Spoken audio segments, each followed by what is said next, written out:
একটা অনুরোধ tribal welfare department director স্যারের কাছেও বা মাননীয় ট্রাইবাল ওয়েলফেয়ার মিনিস্টার স্যার বিকাশকেও আমরা অনুরোধ করি যে আপনারা হয়তো বিধানসভায় বসে এই সিদ্ধান্তটা নিয়েছে, কিন্তু নেওয়ার আগে আপনারা একটু বিবেচনা করে দেখেন আমাদের এই গরিব স্টুডেন্ট ছাত্রছাত্রীরা তাদের অবস্থাটার কথাটা ভেবে আপনারা একটা সিদ্ধান্ত নেওয়ার দরকার ছিল। তাই আমরা গরিব বলে তো আমরা এইরকম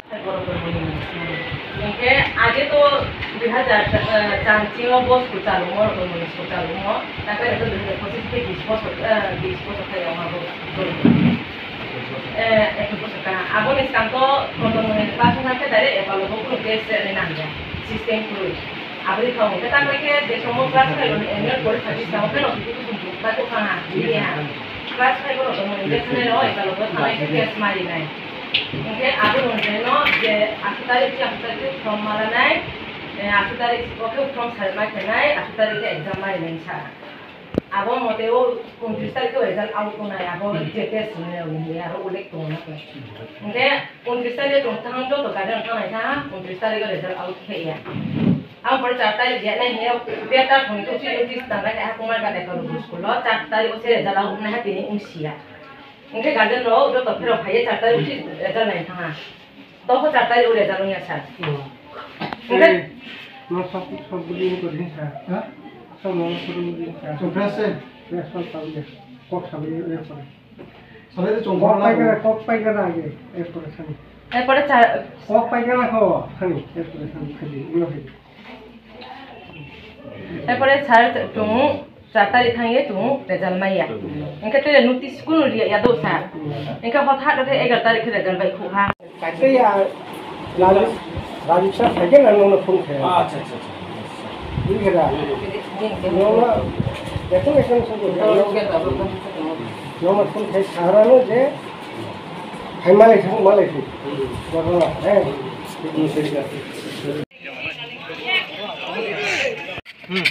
দেখুন আমরা আপনারা সবাইকে স্বাগতম জানাই। প্রথমে কারণ হলো আমরা খুব দুঃখিত এত বছর চলিয়া রতনমণি স্কুল থেকে একালব্য যাওয়ার জন্য কোনো প্রসেসিং ছিল না যে ক্লাস 5 থেকে পাস হইয়া মানে গেলে 6 ভর্তি হওয়ার সময় কোনো এক্সামের সিস্টেম ছিল না, কিন্তু এই বছর হঠাৎ করে একটা সিস্টেম বের হয়েছে যে এই বছর ক্লাস 5 থেকে পাস হইয়া পরে 6 গেলে আবার নতুন করে এক্সাম দেওয়া লাগবে একালব্যতে চান্স পাইতে না। কিন্তু আমরা তো এই কথাটা তো আমরা আগে থেকে জানি না, সবাই আমরা গার্জেনরা জানি না। হঠাৎ করে এটা যখন আমরা স্টুডেন্টরা ক্লাস 5-এ অ্যানুয়াল পরীক্ষা চলে তখন তো নোটিফিকেশনটা বেরিয়েছে, বেরানোর পরে তখন লেখা আসলো যে নোটিফিকেশনে এত তারিখে ফর্ম দেওয়া হইব, এত তারিখে কিতা ফর্ম সাবমিট করা হইব, এত তারিখে এক্সাম। কিন্তু এই এক্সামের জন্য তারা প্রিপারেশন নেওয়ার কোনো সুযোগও ছিল না স্টুডেন্টরা, কারণ এদিকে স্কুলের পরীক্ষা অ্যানুয়াল পরীক্ষা চলতেছে, তারা পরীক্ষা দিতেছে। এই পরীক্ষা দেওয়ার সময়ও আবার গিয়া তারা আবার ফর্ম সাবমিট করা লাগে, ফর্ম সাবমিট করার সময় আবার স্টুডেন্ট লাগে, অতটুকু আপনারা অসুবিধাতে ফেলানি হয়েছে। এরপরে 16 তারিখে তারা এক্সাম দিছে, অ্যানুয়াল পরীক্ষা শেষ হয়েছে, তারা ক্লাসের পরীক্ষা শেষ হয়েছে 7 তারিখে, তারা আবার টেস্টের লাগিয়া গিয়া পরীক্ষা দিছে 16 তারিখে। 16 তারিখে দেওয়ার পরে আবার অন্য নোটিফিকেশন অনুযায়ী 29 তারিখে রেজাল্ট আউট হইব।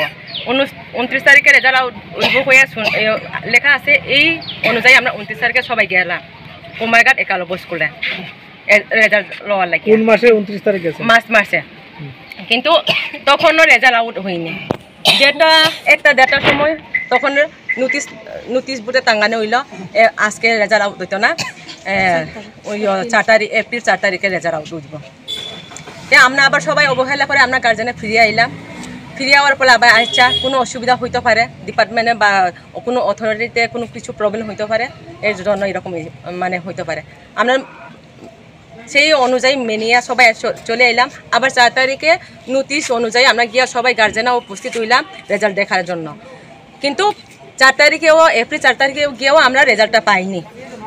এরপরে জিজ্ঞাসা করলাম কোন দিন আমরা রেজাল্টটা পাইমু, তখন কেউ আপনারা কইল না যে এত তারিখে কোনো নোটিশ দেওয়া হয়নি। এরপরে হঠাৎ 11 তারিখে রেজাল্ট আউট হইল।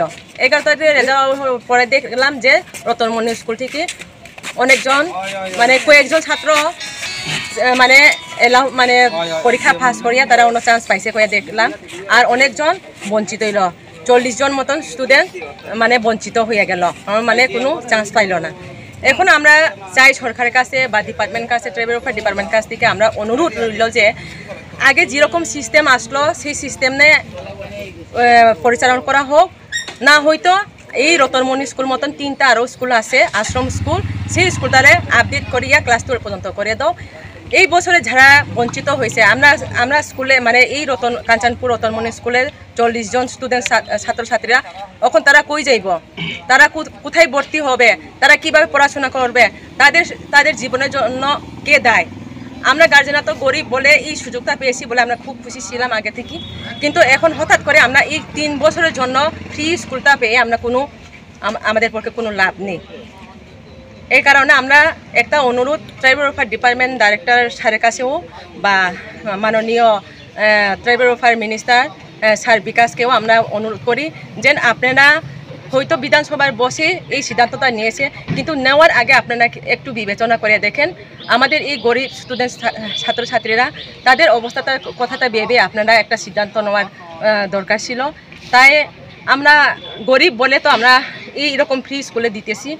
এই ফ্রি স্কুলটা দেওয়ার কারণে আপনারা দিয়ে হঠাৎ করে আপনারা যে তারা আগ্রহ হয়ে পড়াশোনা করার পরে এই শেষ পথে অর্ধেক রাস্তা তারারে মানে কি করতাম, এই পারেও নাই এই পারেও নাই, মাঝখানে জলে দুবানির মতন হয়ে গেছে।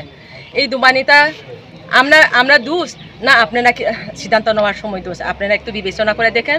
এরপরে আমরা মাননীয় শিক্ষামন্ত্রীর কাছেও আমাদের অনুরোধ, আপনারা জানেন আমাদের ভবিষ্যৎ সবাই ভবিষ্যৎ স্টুডেন্ট লাইফটা, তাদের শিক্ষা দীক্ষার মাধ্যমে সব কিছু উন্নতি হয়, তাদের শিক্ষা যদি কোনো জায়গাতে না হয় সব কিছু অন্ধকার, আপনারা নিজেরা জানেন, আমাদের থেকে আপনারা সবাই ভালো করে জানেন।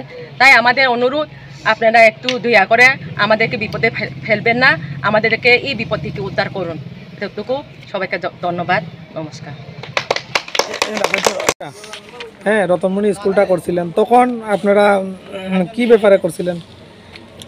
যে এই ব্যাপারেও যেহেতু আমরা রতনমণি স্কুলে গিয়েছিলাম স্যার সঞ্জয় সাহার কাছে আমরা উপায়টা জানার জন্য।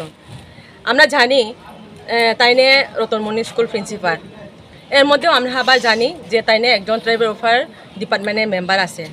আমরা তাইনের কাছে গেছিলাম, তাইনে Ratanmani principal plus tribal welfare ডিপার্টমেন্টে একজন মেম্বার আছে।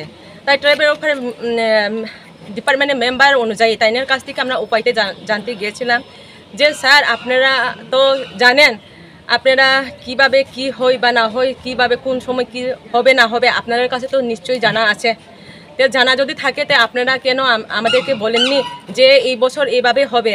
যদি আগে থেকে আপনারা জানাতেন তাহলে আমরা আমাদের ছাত্রছাত্রীকে অন্য কিছু বিকল্পে মানে অন্য কিছু মানে স্কুল থেকে বের করেও বোধহয় হয়তো বা আরও কোনো ফ্রি স্কুলে চান্স পাইতেও পারে, এরকম জায়গাতেও আমরা ছাত্র তারা বের করিয়েও মানে অন্য জায়গাতে আমরা আরও পরীক্ষা দিতাম। স্কুলটাতে তালা মারছেন, কার আশ্বাসে তালা আমরা তালা মেরেছি, মানে যেহেতু স্যার সঞ্জয় স্যার তাইনে ট্রাইবেল ওয়েলফেয়ার ডিপার্টমেন্টে মেম্বার আছে বলে তাইনে আসাতে আমরা তাইনের মাধ্যমে যেহেতু ডিপার্টমেন্টে গিয়ে কথাটা পৌঁছানোর জন্য, না হয়তো এই 3 বছরের জন্য এই স্কুলটা রেখে আমাদের কোনো লাভ নেই, এই স্কুলটা যেন আপডেট হয় সেই কথাটা আমরা সরকারের কাছে পৌঁছানোর জন্য, এবং এইভাবে যদি থাকে তে আমরা এই স্কুলে কোনো রেখে লাভ নেই আমাদের কাছে। গরিব অসহায় মানুষরে বঞ্চিত হয়রানি করে কোনো লাভ নেই, কারণ এইভাবে যদি চলতে থাকে নেক্সট জেনারেশনও তারাও সেম এরকম হইব। এই বছর আমাদের ছেলে মেয়ে হয়েছে, সামনে বছরও আরও আছে 4, 5, 3-তে যারা পড়ে তারাও এইভাবে হবে। তো অর্ধেক রাস্তাতে গিয়ে তারা দিশাহারা হয়ে যাবে এই সিস্টেম যদি না থাকে।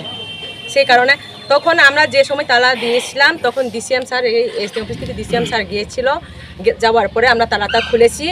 উনি বলেছেন 16 তারিখে অফিস খোলা আছে, আপনারা সবাই আসুন এসডিএম অফিসে এসে, তখন ট্রাইবেল ওয়েলফেয়ার ডিপার্টমেন্টেও যেহেতু আছে এখানে, আপনারা কোনো একটা অ্যাপ্লিকেশন লিখে আনেন, আপনারা সুখে দুঃখের কথাটা লিখে আনেন, লেখা আনার পরে আমরা সবাই মিলে কথা বলে সলিউশনটা কি করা যায় ভাববো।